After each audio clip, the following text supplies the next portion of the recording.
Just another routine mission. Why do they always say that before a mission? Of course it's routine. You haven't done anything yet. It's everything that happens along the way. The choices you make, the paths you choose, that turn the routine into anything but. Of course, that's how it started. A routine mission, answering a distress call. And look where that got me. We were testing out the Normandy, Captain Anderson's new ship, when the distress call came in. An Alliance patrol on Eden Prime had been attacked. They'd seen something they couldn't explain. And whatever it was massive. I hit the ground with my lieutenant, Caden Olenko.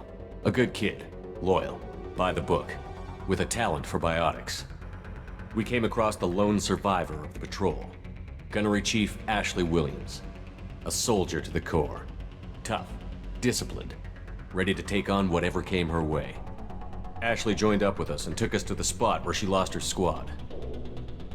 That's when we saw it. The ship. Like nothing I'd ever seen. It was massive, scorching the colony and everything around it as it blasted away. We followed the path of destruction to an artifact, a beacon left by a long-dead race called the Protheans. The colony had dug it up, and whoever attacked them had tried to take it.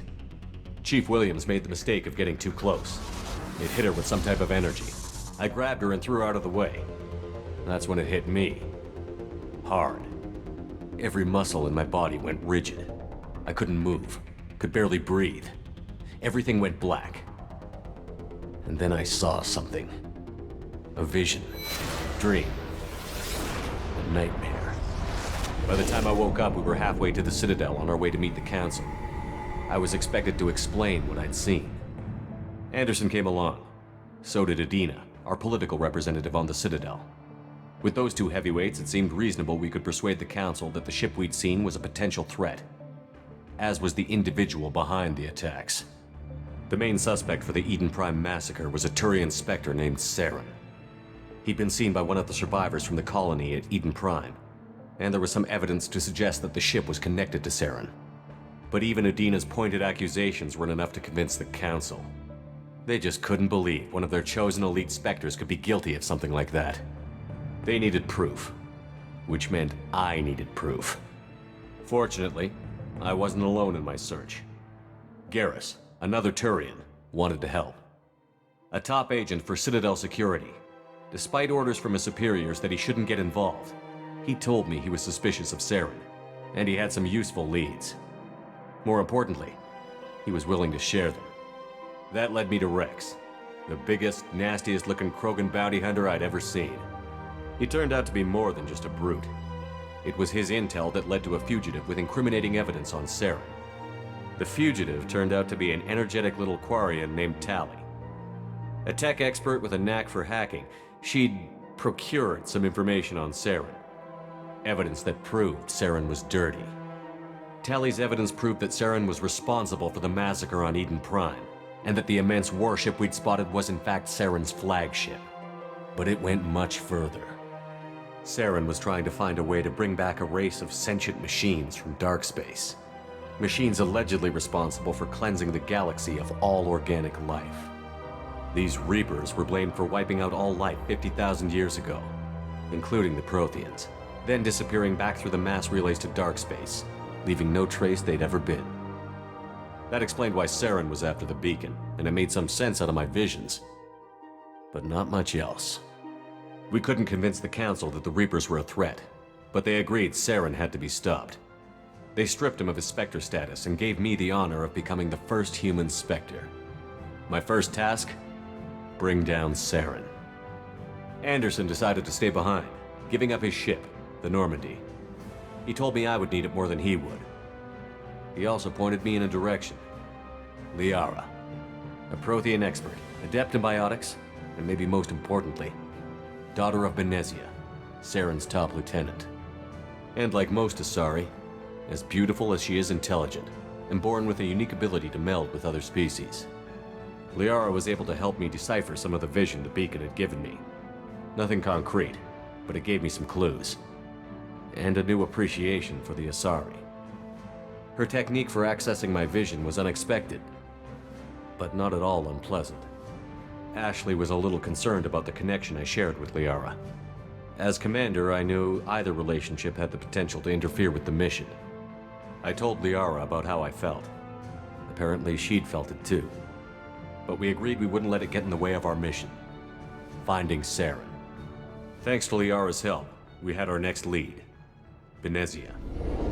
Saren had taken her to Novaria, where he'd enslaved a dangerous race of insect-like creatures, the Rachni.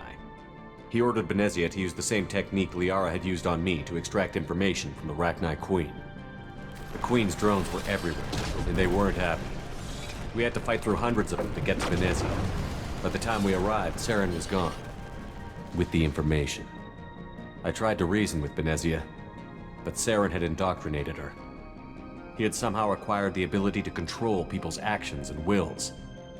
Benezia wouldn't surrender, and Liara was forced to watch her mother die in her arms. And I was left with an angry, dangerous Rachni Queen to deal with. She claimed her drones would do no harm if I released her. But the Rachni had terrorized the galaxy before. I couldn't do it. I wouldn't doom an entire species for past sins. And the Queen was true to her word. She left and took her army of drones with her. With Saren's top lieutenant dead, it was quickly running out of time and places to hide. I tracked him down at his base on Vermeer, but we soon learned it was more than a base of operations. It was a breeding ground. Saren was breeding an army of Krogan.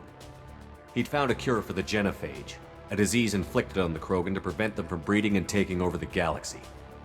But the Krogan Saren was breeding were slaves, mindless beasts that obeyed Saren's will. I had to destroy the base, and all its research. Rex disagreed. Violently. Rex wanted the genophage cure for his people. I tried to convince him to help me destroy it, that these Krogan weren't real. But he wouldn't back down. Fortunately, Rex is smarter than he looks. He realized this wasn't the way to help his people, and that Saren was the real threat. When we finally got to the center of the base, I realized just how close Saren was to completing his plan. He was already in communication with the Reapers. Sovereign, Saren's flagship we'd all assumed was just a ship, was a Reaper. It spoke to me, threatened me. I could feel the menace it had for every living thing. It wanted me dead. It wanted us all dead. And I knew it was capable of doing just that. What I couldn't understand was why Saren would help it. But there was no time to think about it. Sovereign knew where we were. We had to destroy the base and get the hell out. I split up my team in 2 squads, sending Ash with one and Caden with the other as a distraction. We had a nuke, and we planned to use it. Before we could detonate the bomb, Saren showed up. We fought. I stalled him to make time for my team. And in talking to him, I realized the truth. It wasn't Saren who was indoctrinating everyone. It was Sovereign. The Reaper. And Saren was in deeper than all of them. He tried to convince me he was still in control, said he found a way to reduce the Reaper's influence, but he was kidding himself. Or believing the lies Sovereign was telling him. Before I could convince him to stop, he ran, leaving me just seconds to extract my squad mates. I tried, but I wasn't fast enough. I could only save one of them. Caden was a good man, and a great soldier. But I had to choose, and I chose Ash. That was the last time Saren would slip away from me. I knew then, the next time we met, one of us would die. With my team mostly intact, we chased Saren and his army to Ilos, a long-lost planet that had once belonged to the Protheans. As we prepared for what we knew would be a desperate fight, I spoke to my crew. We were just one ship, against Saren's growing army. I assured them all that despite the odds, we could defeat him. Liara saw through my words. She knew I was hurting after Caden's death. She could sense my doubts.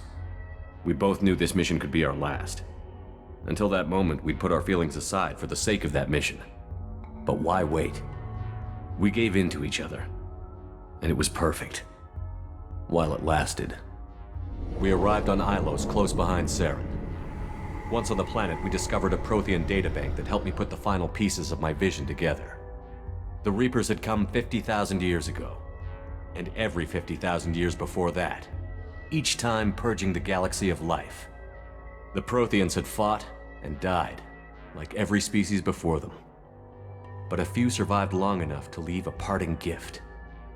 The Protheans had discovered that the Citadel was the key to controlling the mass relays. By sabotaging the Citadel, they found a way to close the relays to dark space, slowing the Reapers' return, giving us the time we needed to find a solution to stop the Reapers once and for all. Saren knew this. He was leading his army to take control of the Citadel and re-establish the relays to dark space, bringing the waiting Reapers here to destroy us all. We followed him to the Citadel. It was intact, but heavily damaged. He had caught the Council fleets by surprise, and they were only now regrouping. And with Sovereign as his flagship, there was little hope the fleets could counterattack with enough strength to take back the Citadel. But Saren was done running, and I was done chasing him. As the Alliance and Citadel fleets battled Saren's army outside, I cornered the Turian bastard in the Citadel tower and confronted him. He died believing that the Reapers would save him. As I fought to regain control of the Citadel, the Council's flagship, the Destiny Ascension, fell under attack. Despite Saren's death, Sovereign and Saren's army continued to fight. The Council was aboard the Destiny Ascension, and they were requesting assistance. But I knew in order to help them, I would have to put our human Alliance fleet in jeopardy. The Council had to be saved.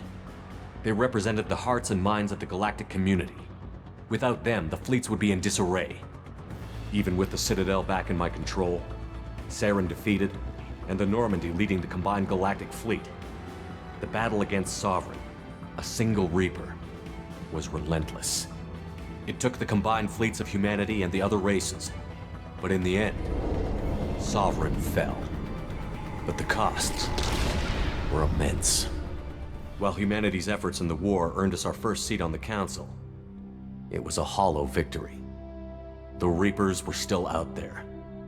I knew the fight was far from over, but as the one who'd led the fight against Saren, I was given new responsibilities. The choice of humanity's first counselor was left for me to decide.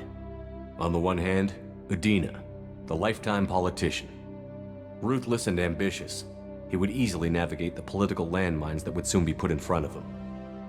The other choice, Captain Anderson, the career soldier. Tough but fair, but a friend, and someone I could trust. Both great leaders in their own right. Anderson didn't want the job, which was a sure sign he'd be perfect for it. No ambition to get in the way. The war was over. The threat had passed. In time, the Council would rebuild itself. The Citadel could be repaired. Even the pain of lost friends would fade. But none of that mattered if the Reapers were still out there. And if they were all as powerful as Sovereign, we had to find a way to stop them. I had to find a way. I gathered my crew, took my ship, and went in search of answers. Officially, the Council would only say I was assigned to cleanup duty, rooting out any remnants of Saren's army. Just another routine mission.